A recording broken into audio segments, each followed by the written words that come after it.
président Ousmane Sonko jeunesse baa ngi yëngu te lu yëngu lu nekk la ko yëngu ko ëpp doole jigéen ñaa ngi yëngatu immigré yaa ngi yëngatu diaspora baa ngi yëngatu footballeur yaa ngi yëngatu artiste yaa ngi yëngatu sëriñ saa ngi yëngatu lu yëngu lu nekk la ko yëngal moo ko ëpp doole président Ousmane Sonko plus ñu lay saaga plus ñu lay gën a bëgg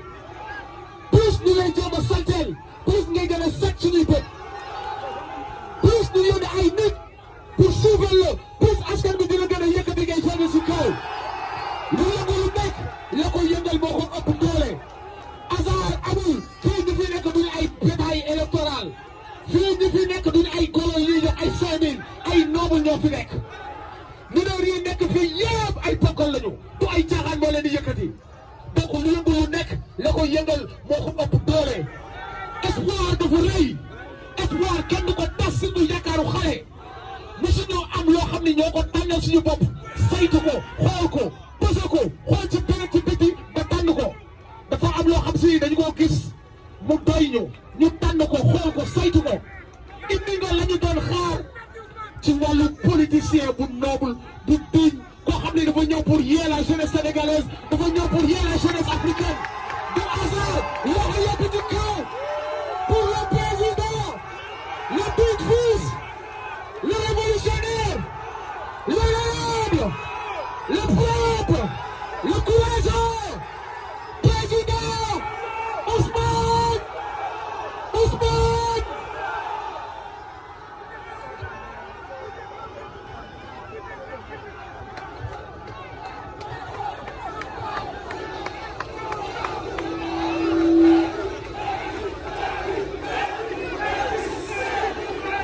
gars yi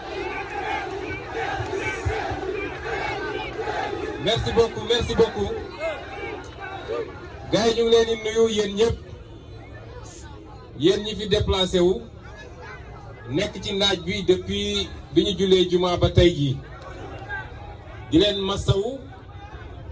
di leen jaajëfal di féliciter une fois de plus ak remercier le mouvement pour la défense de la démocratie muy le M2D di mouvement bi nga xam ne moo waral ndaje bi tey di féliciter leader yi fi teew yépp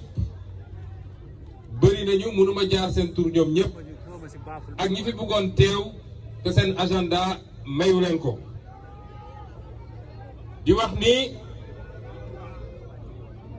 lii ngeen def nii dafa firndeel benn mbir kese ak li mu jur bokk ndax diggante bi ñu dooree manifestation beeg léegi yéegal nañ ñu ni suñu frère Landing Seck ñu koy wax kilifa bàyyi nañ ko ñu toogaat tuuti avocat yi yónnee ñu message nañu fële ci Diourbel Moussa Gueye ak Galas Gueye bàyyi nañ leen kon loolu dafay firndeel lenn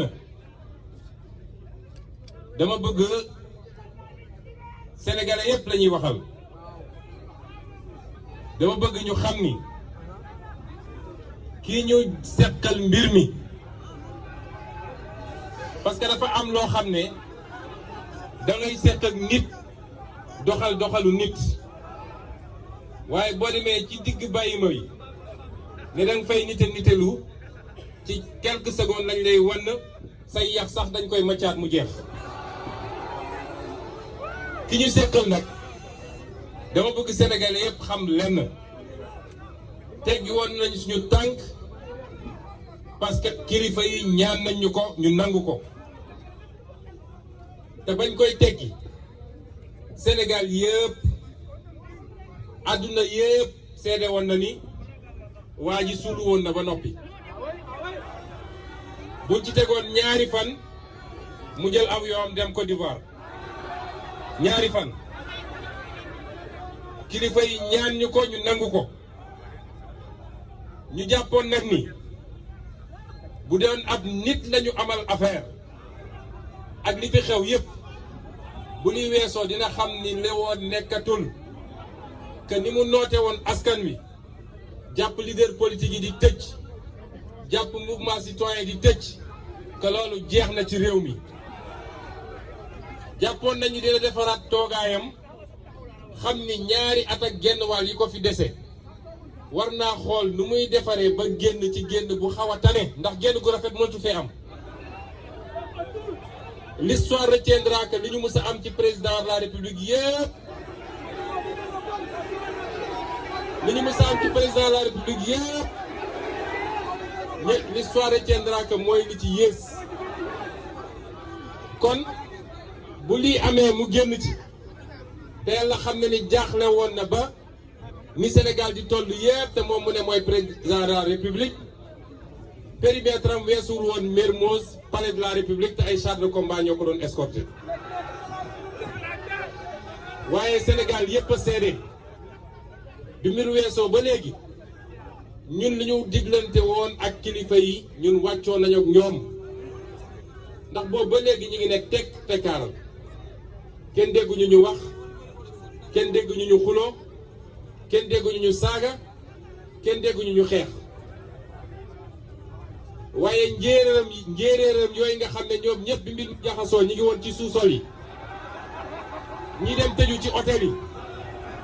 ñu libéré leen ñu dem wër plateau yëpp xëyee saaga gontoo xaste ak di menacé moom ci boppam nee na yéeyaa yooyu ma ngay def tournée politique mu naan tournée économique jël ay centaines de millions yoo xam ne suñu alalu réew la ñun ak ay oto yoo xam ne suñu oto réew la ak carburant boo xam suñu carburant réew la dem di yëpp ay car rapide ak ay njaganjaay pour dajale ay nit nee na pour dalal xelam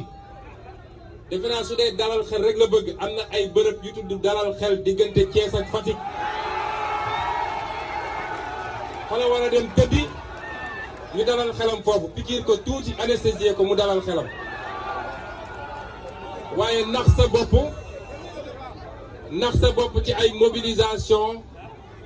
yoo xam ne mobilisation pacotille la am na pancarte bu ma liir fii sànq waa ji na ko yëkkatiwaat lu mu ci bind am na bu ma liir fii sànq dafa ne ni importé ni loué mais toujours présent ou quelque chose comme ça fii importé wuñu fi kenn amul kenn koo xam ne da nga jaar cordon douanier ñi fi ñëw ñëpp ñoo ñëwal seen bopp te suñu teeloon préparé lii ndax yéen ñëpp gis ngeen ni démb la ñu doog a woote démb buñ ko teeloon préparé place bi fees na dell fi mu toll nii waaye gëm naan suñ ko teeloon préparé dina dem ba BCEAO loolu nag avertissement la ni loué ni importé mais je suis là ku fi nekk rek lii moo la fi andi di nax sa bopp nag di nax sa bopp dem jël ay nit yoo xam ne fukk yoo ci jël juróom-ñett yi ànduñoo ak yow waaye comme dangaa ndóolal réew mi ba nit ñi sonn koo ñëw jox 2000 francs teg oto mu yéeg dem mu ne day dalal xelam waaye li gën a yeme du lool de fu mu dem taxaw tëkku Sénégalais yi fu mu dem taxaw tëkku Sénégalais yi te bi mu jaaxlee ba jaaxle moo woo kilifa diine ne leen wax leen wala la mbay ñaaw nit dangay am jom nit dafay am jom ñàkk jom weesuwul biñ lay lamb yu métti yaa ngi tëju fi nga tëju fu ne nga woote fa wallu bi ñu demee ba may la tuuti oxygène nga ñëw di tëkku nit ñi di leen menacer waaye ma dalal xelu Barthélémy Diaz li ma waxoon waxaat ko Macky Sall tuuti na torop ci teñu ñun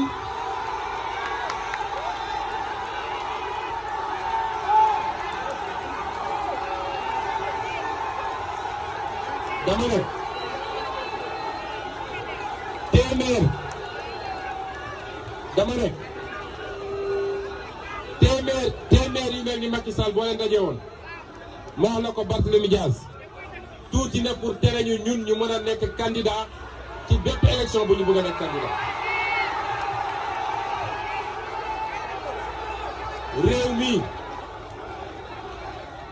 réew mi may leen ma rek ma yeggali parce que 19 heures lañ ñu may te dañu bëgg a nekk ñu discipliné. dama ne réew mi benn sénégalais rek laa xam ni tey ñëpp xam nañu dootul doon candidat ci réew mi te sénégalais boobu dafa am tur am sant mooy kan. benn sénégalais la amul beneen moom la ñu am firnde bu leer nañ ni réew mi doot fi nekk candidat wala dina dox suñu kaw cadavre pour nekk candidat ci réew mi. kon ñu wax leen ni état de grâce bi jeex na te dafa am loo xam ne dootuñu ko nangul kenn. moom mënul jël suñu alalu réew jël suñuy oto jël suñu force de sécurité di lambari ci biir réew mi ba pare nag nañu tere ñun ñuy def suñuy daje loolu dootu fi am. Kaolack laa jóge sànq bu ma demee nee nañu préfet Kaolack nee na tant que moo fay préfet manifestation du fa am.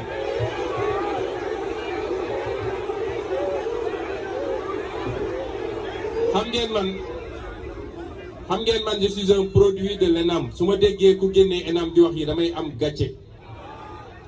parce que boo déggee ñuy ŋaññi administration rek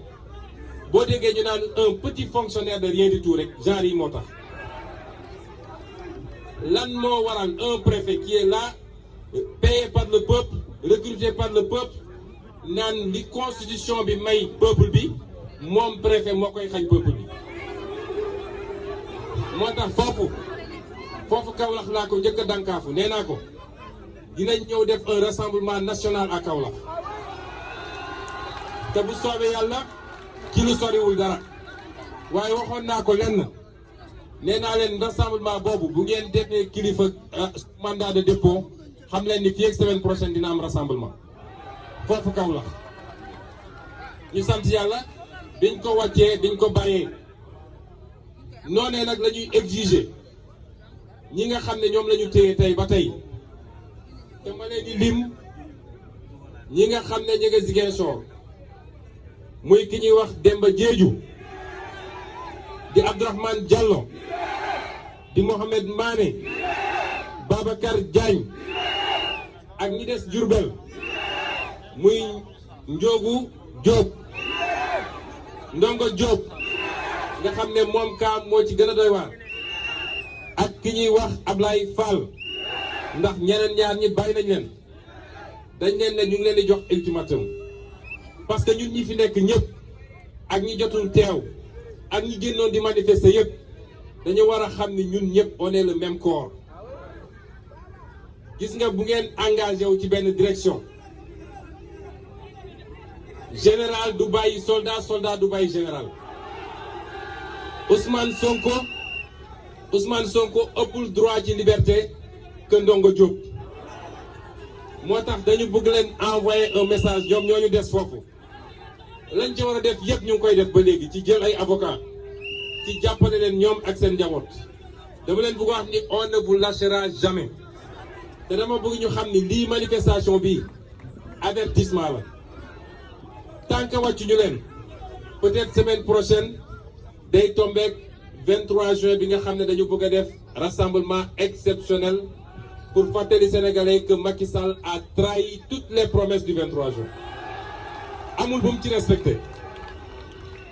mais li ci tegu bu ñu génnee ci 23 juin bu dee ñiy wàccu ñu leen parce que amul lan moo war a tax ñu jàpp leen amul dañoo nekk ci réew moo xam ne Macky Sall dafa am justice am dañuy jàpp nit justice fenkal ko ay layal ko wala fenkal ko ay grief ak ay chef yu ñuy yokk kilifa bi ñu koy jàppee ñaari mbir la ñu waxoon ne dafa participer à une manifestation non autorisée ak beneen bu ñàkk fayda dem yóbbu ko retour de parquet démb ñu delloosiwaat ko yokk si ñett parce que suñu paree dañuy woo ministre de la justice mu ne yokku leen ci lii yokku leen ci lii yokku leen ci lii une justice qui crée et qui fabrique des faits et qui fabrique même des preuves pour rek faagaagal ay nit loolu mënatuñu ko nangu ci Sénégal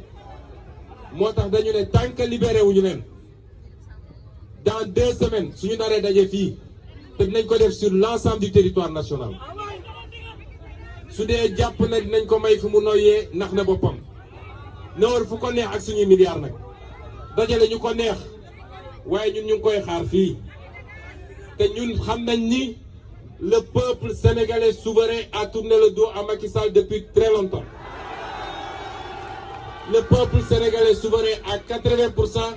et avec ñi fi nekk tey muy le regroupement des patriotes du Sénégal ak foo munti bokk ci parti politique. ñiy wax nag ni au-delà de li ñu woote ci ñu libérer les otages politiques dañuy dégmal lu am solo ay intervenants wax nañ ko fii kii ñu ko seqal yaakaarul lu dul ci wuruj ay élections te jàpp na ni élections locales yi mooy anticiper 2024 buñ ko seetaanee ba mu mbuxum élections yi le lendemain lay génn taxaw am sañ-sañ ne moom dina briguer beneen mandat en 2024. La jeunesse a les cartes en main. na ñëpp dem inscrire ci carte ci liste électorale yi ñi ngi joxe ay date dama bëgg wax ni date yooyu mënul ne parce que balaa ñuy ubbi inscription bi il faut ñu pare dialogue politique bi valider les points de consensus convoquer l'Assemblée nationale en session en procédure d'urgence mu voter le nouveau code électoral ñu doog a mën a dem ci loolu te loolu mënul nekk fii ak mois d'août leer na ma ni ñoom ñooy def ay sondage pour xool nit ñi fan lañ ci toll. waaye quartier par quartier laa bëgg quartier par quartier maison par maison sax laa koy commencer maison par maison quartier par quartier commune par commune ville par ville région par région yéen la jeunesse le fichier actuellement gën saa bëri defe naa eggul 7 millions les primo-inscrits de ce pays ñoom ñëpp suñu génnee voté wu massivement inscrire massivement ak ñi ñu bindoon ni ne peut pas voter ñu dem rectifier fichier bi dina dépasser 10 millions d'électeurs te ñiy bindu ñëpp nag à 90% ñu wàcc Macky Sall ak ñi mu àndal kooku mënatul gagner élection Sénégal du élection locale du législative du présidentielle Macky Sall est fini c'est une page tournée li ma waxoon rek dañuy masaxa rek gunge ko ba 2024 lan mooy doon nag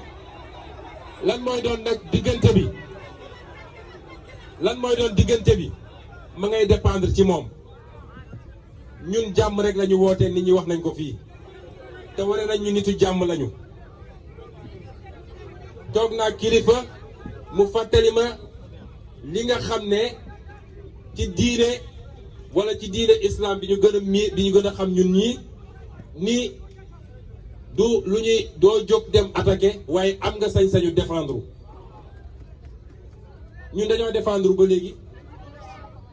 te li fi amoon ba tax ñu défendre bu amoon dinañ défendre nu ko raw téeméeri junni yoon kon moom mooy nekk nit ñi ànd ak moom nekk nit mu bëgg ñu woo ci leneen nag dinañu fekk ci loolu su yaakaaree nag day dalal xelam ci tournée ak recruter ay 3000 policiers 3000 gendarmes dem ñu jox ko ay armes mu ñëw su jàppee ni loolu mën na téye un peuple ndax na boppam rien ne peut retenir un peuple déterminé régime algérien moo ko ëpp doole fuuf ëpp ko jumtukaay Kadhafi ko ëppoon doole fuuf ëpp ko jumtukaay ak beneen Omar El Béchir bi nekk Soudan moo ko ëppoon doole fuuf ëpp ko jumtukaay keneen ak keneen mais un peuple souverain bu jóg ne doyal na te ñi mu yaakaar ñëpp nag ci peuple bi la ñu bokk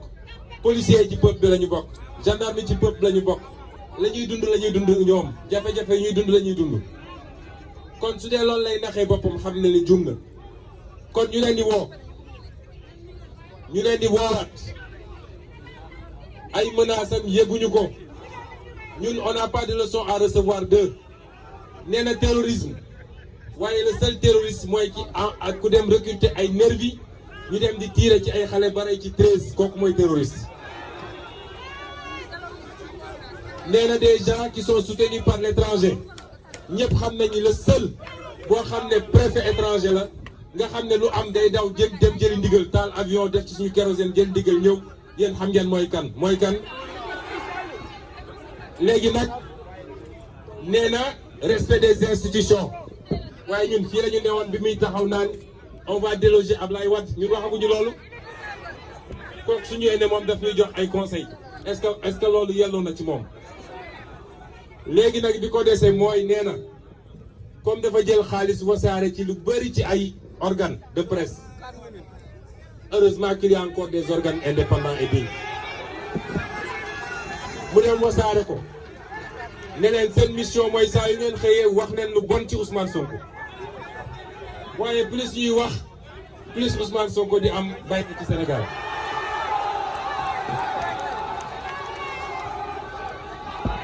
ndax loolu du fi gulet ñu ne loolu doyatul ñu ne léegi comme loolu doxul te ñu gis ni nag am na benn mbir moo xam ne nee nañ ku ñuy wax Mark Zuckerberg moo ko fi créé waaye dafa mel ni yàllaa ko andi rek muy xéewal nee na léegi booboo ko tere nelaw waay dama ne nit dafay am jom te di fàttaliku démb ndax la magie du clic et du clac du man maa ko créé fi du maa ko fi waxal du may opposant kon dama bëgg ñu wax ni yéen ñëpp laay waxal sama frère Bougane wax na lu jëm ci lu ñuy dëgmalee élection yooyu M2D du plateforme politique M2D dafa di plateforme boo xam ne dafa dajale ay mouvement citoyen dajale ay parti politique waaye lii woon objectif am dëgg mooy lépp lu jëm ci faagagal démocratie ak lépp lu jëm ci yorin gu ñaaw gu ñu yor réew mi ñu jëlee ko fi waaye acteurs politiques yi ñoom man am naa certitude ni ñi war a ànd nañu ànd ci élection législative yi locales yi te gëm naa ni li ëpp solo ci ñi nekk ci opposition bu soobee kii bind am naa yaakaar ni dinañu ànd te dinañ fi duma Macky Sall ak ñi mu àndal duma goo xam ne dañuy wax 2009 du dara nañ ko teg fële man loolu laa gëm lu ñuy liggéey la nag waaye yéen ñii nga xam ne yéenay ndeyu mbili gi du ñun yéen a nekk ci terrain bi di def porte à porte yéen nekk ci terrain bi di wax ak sénégalais yi lenn rek lañ leen di ñaan na ngeen am confiance ci seen i leader politique xam leen ni lii ñu sumb te ñu daj ci lu ne te ñu ñàkk ci lu ne duñ ko mus a tayle duñ ko mus a yàq duñ ci mus a def loo xam ne lu koy yàq la loolu rek laa leen ñaan li ci des préparé wu leen fagaru leen parce que bu soobee yàlla Macky Sall wiiri jaare xam nga leen am na ko wax léegi tappale yi muy def yëpp jaru ko parce que wàcc daanoo ci gën a gaaw est-ce que ñun ñëpp d'accord nañu 2024 dina am élection présidentielle kan moo sañ ne fii 2024 du fi am élection présidentielle te dàq élection teewul élection dina am moo tax ñun nañu nekk ci ñu nekk rek di liggéey nañu dànk fanaanal nañu daas fanaanal nañu waajal bu soobee yàlla élection dina am ci réew te 2022 bi élection mënul ñàkk man dama wax ko fii léegi je suis député à l'Assemblée nationale j'ai été élu au mois de juillet 2017 au mois de juillet 2022 ma delloo leen seen caabi oto delloo leen seen carte je ne serai plus député dans ce pays.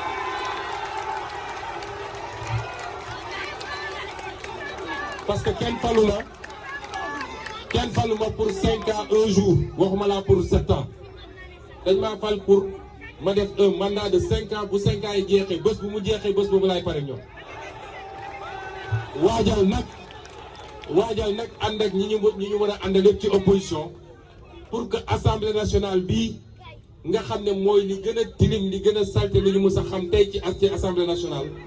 pour que ñu raser ko daal fi andi assemblée nationale boo xam ne avec une majorité forte de l'opposition mu préparer le départ de Macky Sall en 2024. lii mooy agenda bi nañu jublu ci loolu te bu ñu nangu ku ñu divertir waaye dama leen bëgg a wax nii waajal leen seen bopp ci li ngeen mën bu dee Macky Sall jàmm la bëgg dina ko am